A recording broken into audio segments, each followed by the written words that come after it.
Hello students, this video is about the topic resolution of a vector.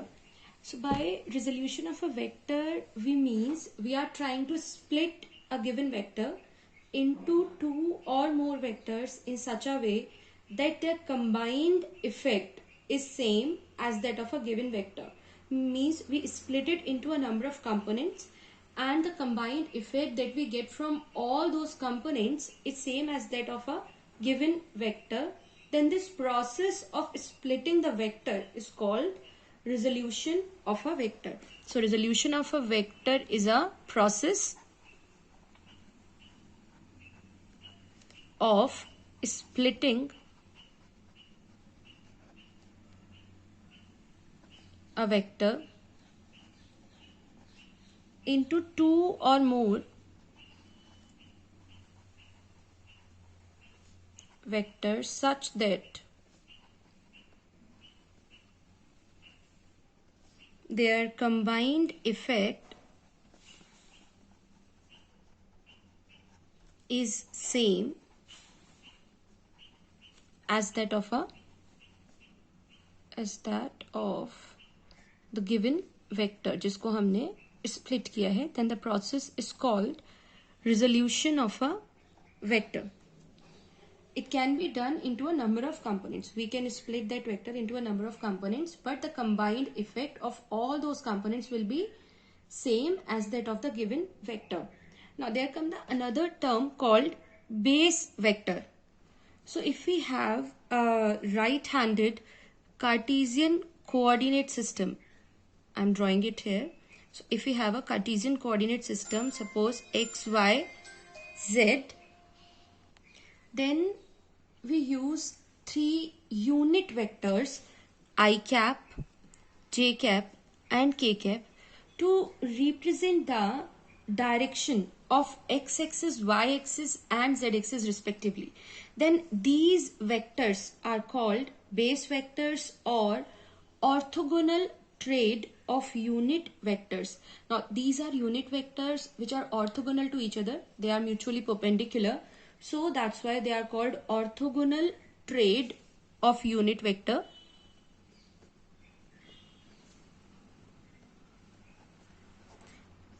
And they represent the x, y and z axis such that I cap is along x axis, j cap is along y axis and k cap is along z axis. So this is for x, j is for y and k is for z axis. So while representing a vector in a certain direction, we use I cap, j cap and k cap. Then the next thing that we should know is rectangular components.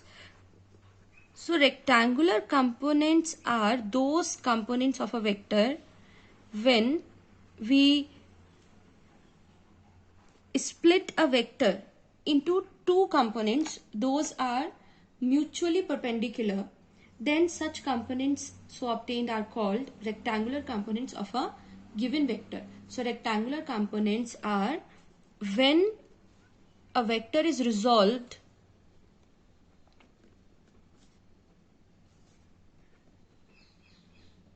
along two mutually perpendicular directions. Mutually perpendicular directions. Then these resolved components are called rectangular components of that given vector. For example, if I have a vector like this is capital A vector, let it be OP. So if I want to find the rectangular component of this vector, then I have to make coordinate axes OX and OY from the initial point of the vector. Means I have to take the initial point of vector as origin of my coordinate system and draw the axes OX and OY from this point. Then the projection, or I should say, if I draw perpendicular from the head of the vector on these axes, I get points M and N. Then OM vector and ON vector are the rectangular components of given OP vector. If this is given OP vector, that is A vector, which makes angle theta with x-axis, then OM and ON, which are the projections of this vector on x-axis and y-axis, represent the rectangular component of this vector, and these are written as AX vector and AY vector because they are along x-axis and y-axis. So we can also say that according to the parallelogram law of vector addition, this OP vector is equal to OM vector plus ON vector, or A vector is equal to AX vector plus AY vector. Now this is when we are dealing with 2 dimension. When we will be dealing with 3-dimensional space, then there will be a z-axis also, and then we get projection on z also, then it will be AX, AY and AZ. Z component will also be present there. Here AX vector is the component of A along x-axis, so we can write AX vector as the magnitude AX I cap.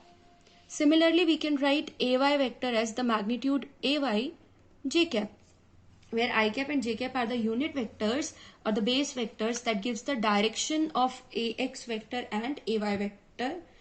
So capital A vector can be written as AX I cap plus AY j cap, and this is the representation of the vector in terms of its rectangular component. Now if we use simple trigonometry in this triangle OPM, then we can get AX is equal to capital A cos theta and AY is equal to this PM. The magnitude of ON and PM are same.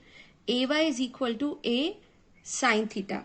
On squaring and adding these equations, we get AX square plus AY square is equal to A square sin square theta plus cos square theta, and this is 1. So we can write A is equal to under root AX square plus AY square. So this is the magnitude of vector A in terms of its rectangular component. We can also find the direction of this A vector in terms of its component. For direction, we mean that we want to find theta. So basically, we want to find theta in terms of rectangular component. For this, we use tan theta. Tan theta from this triangle OPM is AY upon AX, vertical component upon horizontal component, or perpendicular upon base. So we can write theta is equal to tan inverse AY upon AX is the required direction of vector in terms of its rectangular component. Now, if this happen in a 3D space, for 3 dimension, we have 3 axes, that is x-axis, y-axis and z-axis. If this is the vector OP, then this vector make 3 different angles from x-axis, y-axis and z-axis. So these are the angles. Let these be alpha, beta and gamma.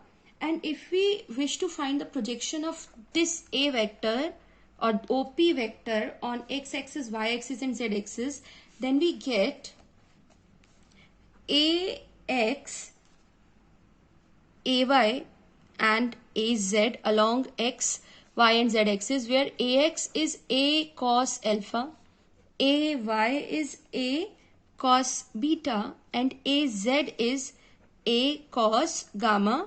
Here alpha, beta and gamma are the angles between this A vector and x, y and z axis respectively.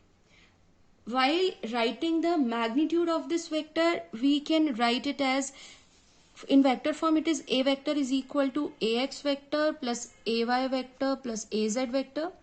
And in terms of rectangular components, we can write magnitude as A is equal to under root AX square plus AY square plus AZ square. This is how it works in 3D space. So that's all for the video. This was about the rectangular components of a given vector. For further videos, stay tuned and keep studying. Thank you.